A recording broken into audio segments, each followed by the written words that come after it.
When love turns to obsession, and trust becomes a weapon, even those closest to us can become our greatest threat. The morning of August 18, 2019, started like any other in the quiet town of Bardstown, Kentucky. Construction workers arrived at a foreclosed property, ready to tear down an old garage, a routine job that should have been completed by noon. But as Marcus stepped into the overgrown yard, his world shifted forever. "Look at her finger. See her finger, Marcus?" His voice trembled as he called 911. "It's like shot through." What they had initially mistaken for discarded Halloween decorations was the lifeless body of a woman, her jaw cruelly broken, a gunshot wound to her head telling a story of unimaginable violence. None of them could have predicted that this grisly discovery would unravel a web of deception so twisted that the real killer had been hiding in plain sight all along. The call came in just after noon, crackling through the Jefferson County Dispatch Center. 911, the dispatcher answered. A man's voice, shaken but trying to remain composed, came through. "Yeah, we're actually tearing down a garage today, and there's a dead woman in the yard." He paused, as if still trying to believe his own words. "It's like an abandoned place. I mean, no one lives there. It's a foreclosed home. The guys just found her, she's just laying there. In the yard." What was supposed to be a routine demolition had just turned into a crime scene. When officers arrived at the scene, they found something far more disturbing than a routine death investigation. The small-framed woman lay face down in the yard, her blonde hair spread across the grass, dried blood painting a horrific picture of her final moments. One of the responding officers crouched beside the body, his voice low and strained as he took in the scene. "What you got? Gloves?" he asked, hesitant to disturb the evidence. "I don't want to move her, though." His eyes locked onto the woman's hand, frozen in place. "Look at her finger. Yeah, see her finger, Marcus? It's like shot through." His voice heavy with the weight of what they were witnessing. The victim bore defensive wounds that spoke volumes about her desperate fight for survival. Her finger appeared to have been shot, as if she had raised her hand in a futile attempt to shield herself from her attacker's gun. The coroner would later confirm what the officers suspected: death had come from a single gunshot wound to the head. While waiting for the medical examiner, investigators turned their attention to the construction crew who had made the gruesome discovery. The workers explained they had been hired to demolish the garage on the foreclosed property. "So you guys were just here to tear down the garage?" the detective questioned. "Yeah, they sent me to work." "Who all then came with you today?" "He's my dad and those other two guys are my cousins." The crew members described how they had noticed something unusual in the yard that hadn't been there during their previous visit. At first glance, they thought someone had carelessly tossed Halloween decorations onto the abandoned property. The closer inspection revealed their worst nightmare: a human body that had been callously dumped like garbage. To eliminate any possibility of contamination or involvement, investigators requested DNA samples from all the workers. When the county coroner arrived, the true extent of the violence became apparent. The examination revealed disturbing details that painted a picture of the victim's final moments. She was missing her front tooth and her shoes are all muddy. The evidence told a chilling story. Faint skid marks and drag marks stretched across the stone driveway, leading investigators to believe the killer had grabbed the victim by her arms and dragged her lifeless body into the yard. Her shoes, covered in grass and gravel, confirmed she had been pulled from the driveway to her final resting place. And we also found a partial denture in the driveway, which would have been close to the area where a vehicle would have been parked. A little further examination, we did find a bullet projectile at the base of her neck, just inside the collar of her jacket that was taken as evidence, and that was later determined to be a 9mm bullet. With physical evidence secured, investigators reached out to the Jefferson County Sheriff's Office and the Louisville Police Department to cross-reference missing persons reports. They needed to identify their victim before they could begin hunting her killer. The response came quickly. 3 women had recently been reported missing in the area, each fitting the general description. But one name rose to the top almost instantly. "There's a woman, 44 or maybe 50, came the report. "Looks real rough. About 5 feet tall. Blonde hair, though it's thinning. Real skinny. Yeah, she's real thin. That's her. Rodriguez." something about her description lingered in the air.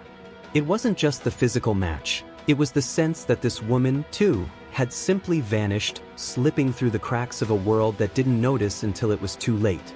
The victim was identified as Carmen Rodriguez, a 44-year-old mother who had been reported missing by a concerned neighbor in Louisville just 5 days earlier, on August 13, 2019. Carmen was known for her devotion to her young son. Disappearing without a trace was completely out of character for her. The news of Carmen's death sent shockwaves through her family.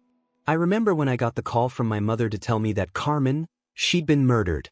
I was shocked. It blew me away, a family member later recalled.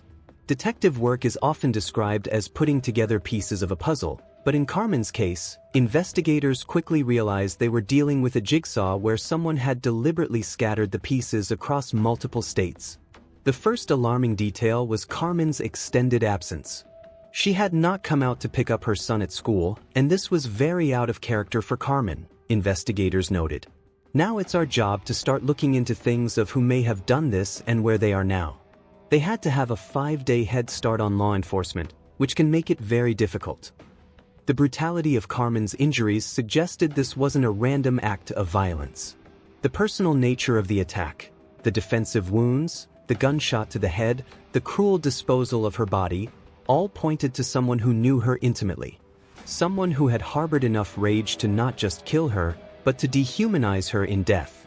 Investigators began the methodical process of examining Carmen's personal relationships, looking for anyone who might have had motive to harm her.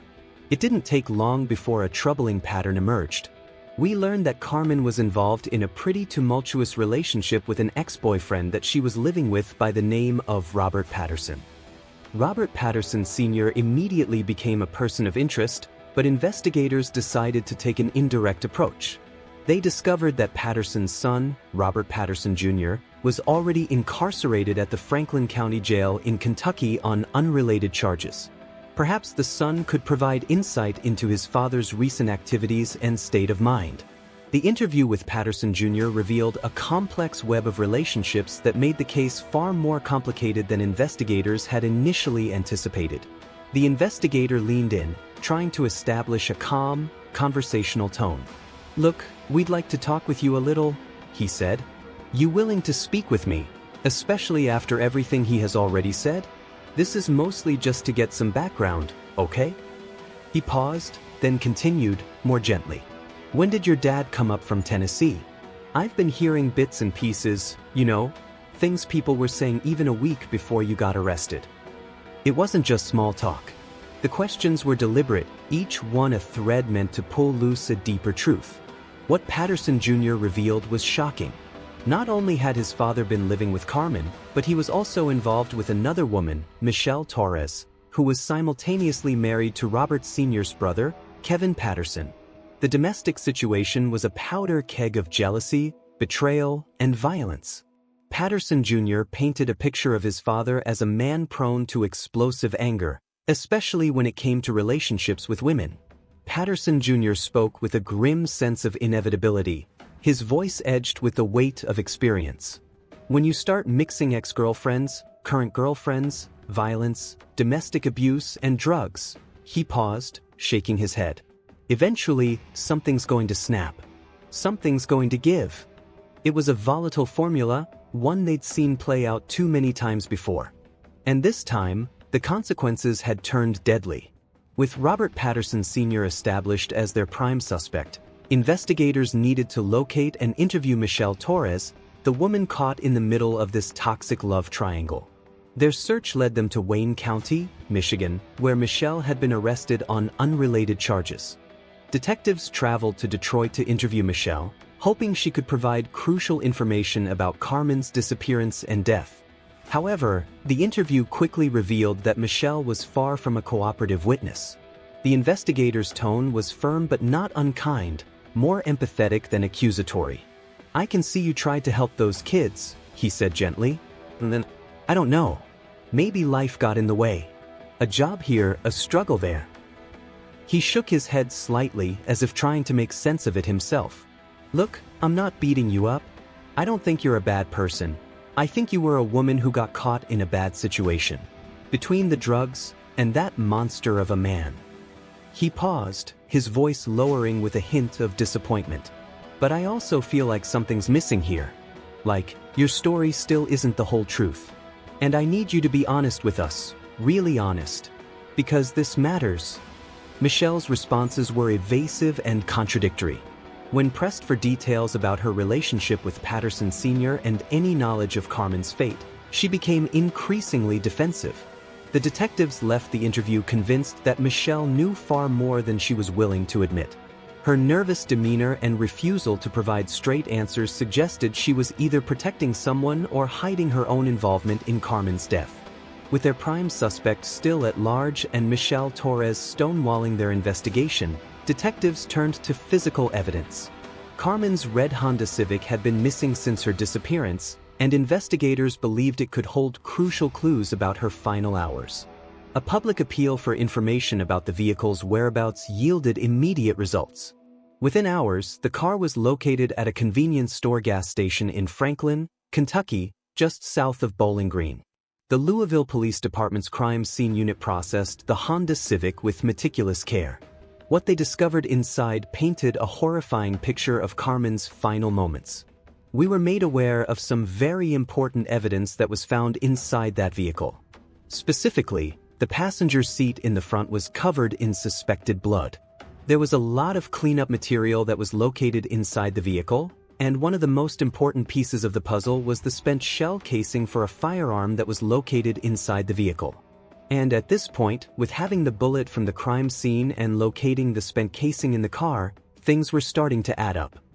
The 9mm shell casing found in the car matched the bullet recovered from Carmen's body.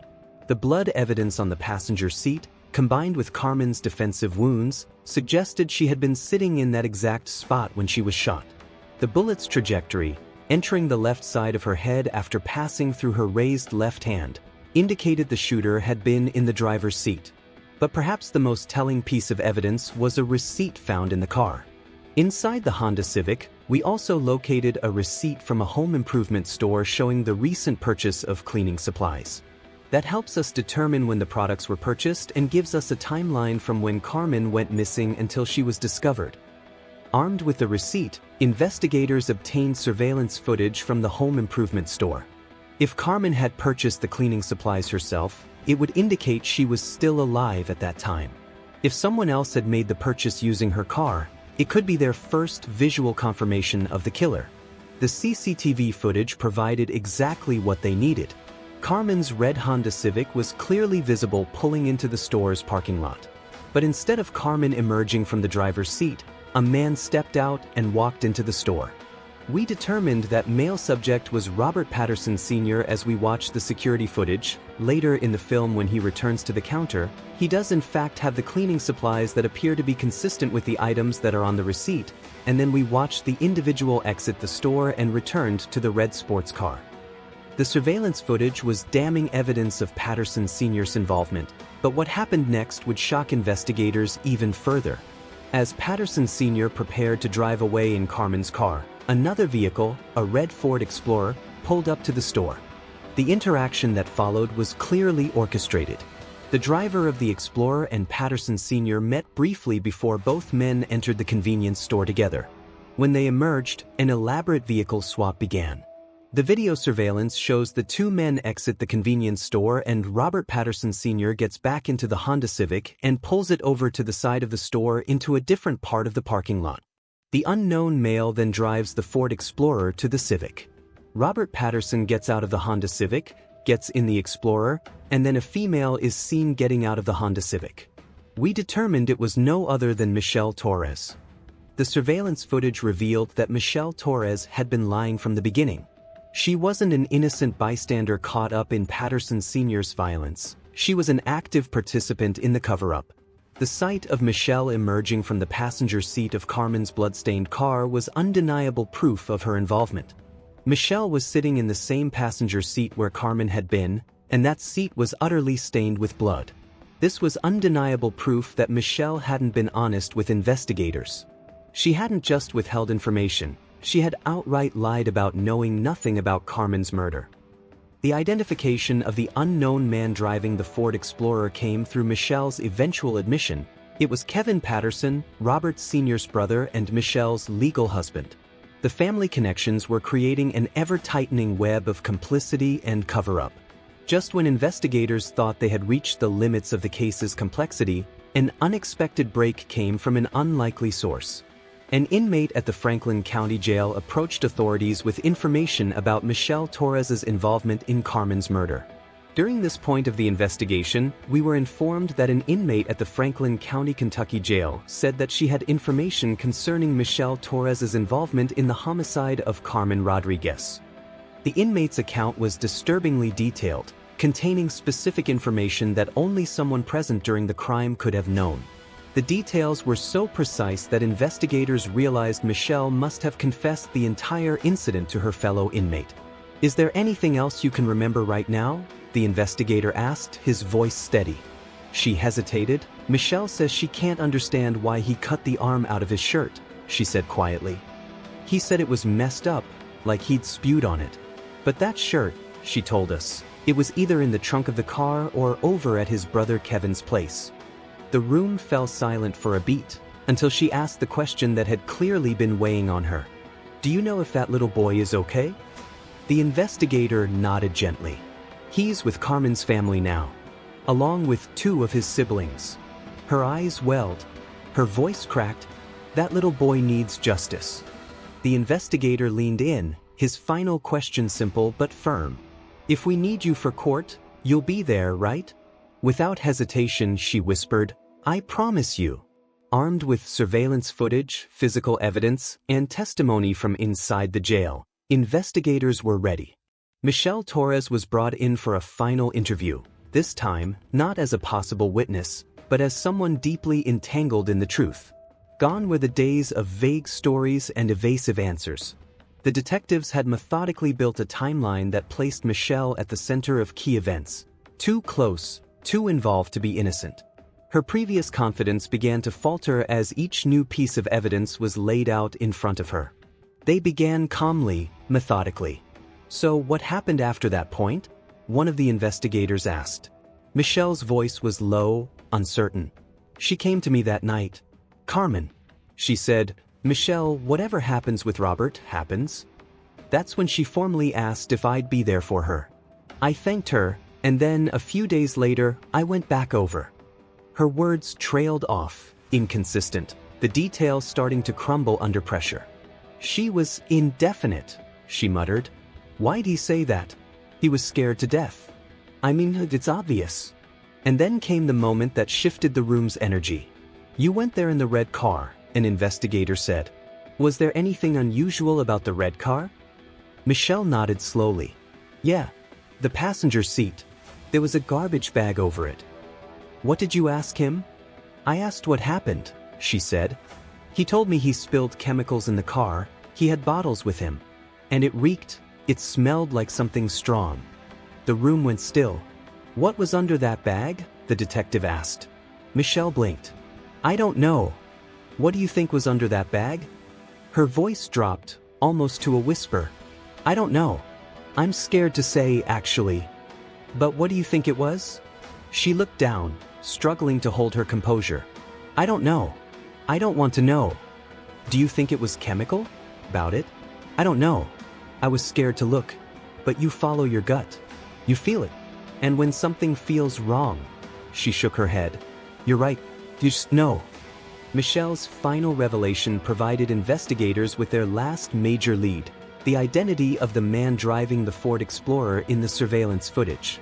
Kevin Patterson, Robert Sr.'s brother and Michelle's legal husband, had been the 3rd participant in the elaborate cover-up scheme. When investigators interviewed Kevin, he proved far more cooperative than his brother or wife. He readily admitted to receiving multiple calls and text messages from Robert Sr. on the day of Carmen's murder. Kevin's account provided crucial details about the logistics of the cover-up operation.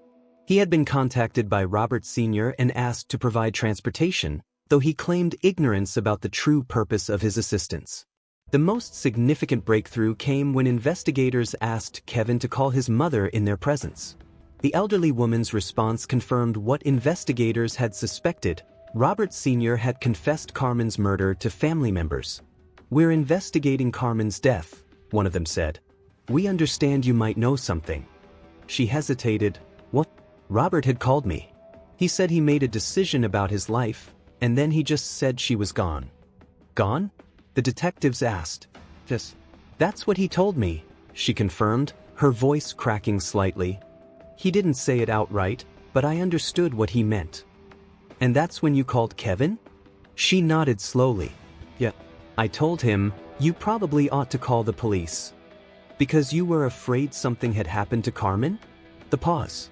Then a whisper. "I knew."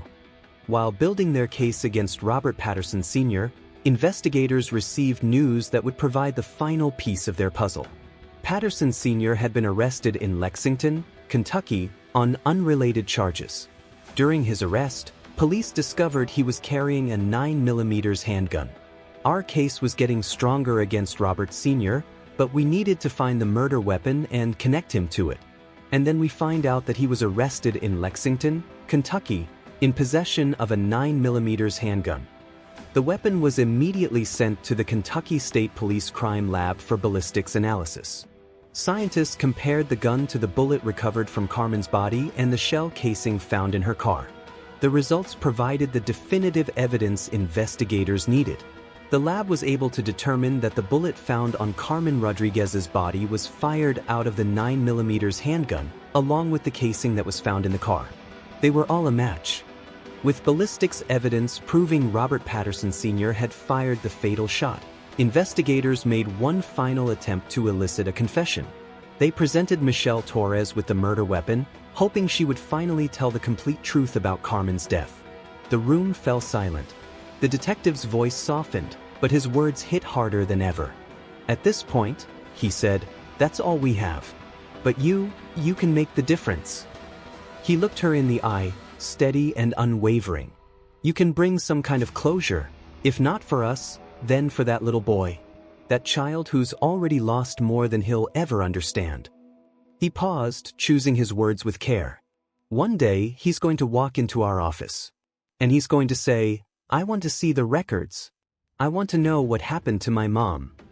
The detective's tone grew heavy. "And do you know what he'll see? I have them right here, but I won't show you. They're too graphic, too brutal.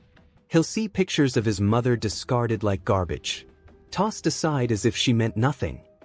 He let the silence hang, then offered a way forward. "But it doesn't have to end like that. He could also see something else, something better. He could read in that file that his mother had a friend. Her name was Michelle. And Michelle did the right thing. Michelle stepped up when it mattered." Another pause. Then quietly, "That's all we have. But you can be the difference." The detective's final appeal focused on Carmen's young son, the innocent victim who would grow up without his mother. "That little boy," the detective said quietly, "he's going to grow up without his mother." Then he leaned forward, the gravity of the case heavy in his voice. "You remember the gun? Back in Lexington? The day they arrested him. You were there. That's the gun that killed her." He let the words hang for a moment, letting their weight settle in. "Is that the same gun you saw him carrying every day? The same one he always had on him?" He didn't wait for a full answer before continuing, more certain now. "That gun fired the bullet that we recovered from Carmen's head. And science backs it up. Ballistics don't lie." He sat back, his voice resolute. "That's it. That's the case. That gun. That bullet. That's science. Case closed." Despite overwhelming evidence and final pleas from investigators, Robert Patterson Sr. refused to confess or provide any explanation for his actions. His silence spoke volumes about his character. Even facing life in prison, he showed no remorse for Carmen's murder or consideration for her grieving family. In February 2022, justice finally came for Carmen Rodriguez.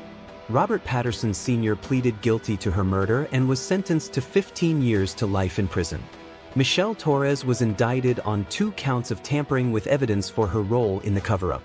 The case had taken investigators across multiple states and involved dozens of interviews, but in the end, the truth emerged. Carmen Rodriguez, a devoted mother who had tried to escape a toxic relationship, became the victim of a man who couldn't accept her independence. From all the evidence we gathered from Kentucky, my best guess is that Robert Patterson still resented Carmen. Carmen had become stronger from being away from Robert, so she was standing up for herself a little bit more, and I believe that Robert wanted Carmen out of his life. Getting a conviction on Robert Patterson gives me a lot of satisfaction to be able to give Carmen Rodriguez and her family the justice she deserves. The Carmen Rodriguez case serves as a stark reminder that domestic violence doesn't end when the victim leaves. For some abusers, their partner's independence represents the ultimate threat to their control. Carmen's decision to distance herself from Robert Patterson Sr. may have been an act of self-preservation, but it ultimately cost her life. The web of family complicity that enabled Patterson Sr.'s crime, from Michelle Torres's participation in the cover-up to Kevin Patterson's assistance with transportation, demonstrates how domestic violence can corrupt entire family systems. Each person who chose silence over justice became an accessory to Carmen's murder. Most tragically, Carmen's young son lost his mother to a violence that could have been prevented. He will grow up knowing that multiple adults had opportunities to intervene, to speak the truth, to choose Carmen's safety over their loyalty to her killer. The investigators who solved Carmen's case showed remarkable persistence in the face of lies, obstruction, and deliberate attempts to hide the truth. Their dedication ensured that Carmen Rodriguez was not forgotten, that her death was not dismissed as just another domestic violence statistic. In the end, the truth emerged from an unlikely source, a jailhouse confession shared between inmates. Sometimes justice comes from the most unexpected places, carried by voices that society often ignores.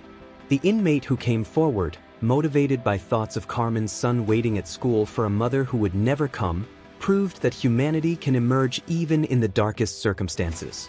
Carmen Rodriguez deserved to live, to raise her son, to find peace and happiness away from the violence that ultimately claimed her life. While justice was served in the courtroom, the true victory would have been preventing her death entirely. Her story stands as both a memorial to her life and a warning about the deadly consequences of unchecked domestic violence. The case closed, but Carmen's memory lives on, in the son she loved more than life itself, in the investigators who refused to let her murder go unsolved, and in the hope that her story might prevent another family from experiencing such devastating loss. Carmen's story is a heartbreaking reminder of how dangerous silence can be. If this case moved you, like, comment, and share to spread awareness. And don't forget to subscribe for more true stories that deserve to be heard. Justice begins with truth. Let's keep unmasking it together.